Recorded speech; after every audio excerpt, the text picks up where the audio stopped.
ажыраспас бұрын үйде дау туындаған. Мен анама көмектесемін деп 35 000 рассрочка алғым келді, алдым. Сол алған айлығымды жолдасым біліп қойды. Білгеннен кейін үйде төбелес айқай-шу болды. Не үшін сен аласың, не себепті, қандай праваң бар алуға деген сөздер кетті. Сондай сөздерден кейін уже айқай кетті. Сол айқай-шудың есебінен үйден кет деді. Үйден кет, ажырассаң ажырас, кімнің баласы ажыраспай жатыр, сенсіз де маған әйел табылады, анау-мынау деген сөздер кетті. Мақұл, кетем деп кетпейсің деп былай шықты. Сосын анамды шақырды. Үйде айқай-шу. Сонымен менде не болады, өмірімде ондай айқай-шуды көрмегем, ондай конфликт деген болмаған менің өскен әулетімде. Бірінші рет көрдім ондай шу даудамайды, ондай бірінші рет көрдім. Содан кейін менде нервный срыв болады. Ол нервный срыв менде күнде ана үйде, күні жаңағы қайын жұртым үйінде күнде төбелес, күнде айқай. 3 жыл бойғы өмірімнің 30 күні ғана тату-тәтті өмір сүрген шығармыз, болды. Басқа уақытта күнде айқай, күнде шу. Ол ұрысты шығаратын енем.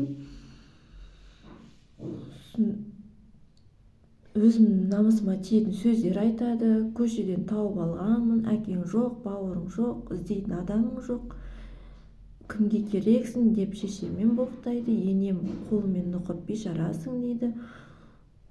Соңғы жалақымды бермеймін деп айқайда шығардым. Ұрыс керіс болды. Күйеуім екеуі қосылып екі жақтан ұрысты, балағат сөздер айтты, жүйкеме қатты әсер етті.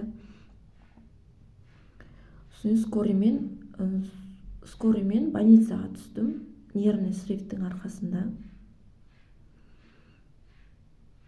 Больницаның укол салды, 3-4 сағатта тәуір болып, жаңа уколдар бір емес, маған 4 укол салды. Бір уколдан бетіп жазылып кете қойған жоқпын. 4 сағат бойы тәуір болып, жазылдып, содан бері үйлеріне кіргізбей қойды. Қызым мен ұлым сол үйде қалып қалды. Содан бері күніне 2 сағатқа ғана ұлым мен қызымды көремін. Болды. Кей күндері даже кіргізбей қойған кездерде болды. 2 сағат өткесін уақыт болды, үйден шық дейді. Менің келісіміз ұлым мен қызым белгісіз жерлерге алып барады, қыдыртады. Мен де қыдыртқым келіп, мен де алып бара аламын. Мен де өзім анасымын, тем более өзім қыдыртып, өзім шомылдырып, керек ол балаға не керек екенін мен өзім жақсы білемін. Атам қызымды даже ұрады. Мен бар кезде ұратын, менен үлкен қайнатам ғой деп үндемейтінмін. Қайнатам ғой, қойшы, үлкенге қарсы сөйлемей қойшы дейтінмін. Ал енді мен бар кезде ұрған адам, мен жоқта кім біледі оларға не істеп жатқандарын, білмеймін мен. Барған сайын осы қызым ондай мұңлы көзбен қарап тұрады маған. Сол себепті сіздерден көмек сұраймын. Балам мен қызымды сот шешімі шыққанша қасымда қалғанын. Сот бірінші ажырасу соты болады 17 январь. Келесі 20 январь күні ювенальный сот болады. Оған да заявление жаздым. Өзіміздің аудандық сотқа да жаздым. Жаңағыда Сарысу аудандық сот, Жамбыл облысының ювенальный сотына да арызымды тастадым. Бірақ 28 декабрь күні сот болады деген, бірақ сот сұхбат ретінде өтті. Енді тағы да талқылау болып қалама деген қорқыныш болып отыр менде. Сол талқылау ұзаққа созбай, балаларымды өзім қолыма алсам деген ойым бар, тілегім, арманым бар. Ол 2 баласыз уже мен шын айтайын білмеймін не дерімді де.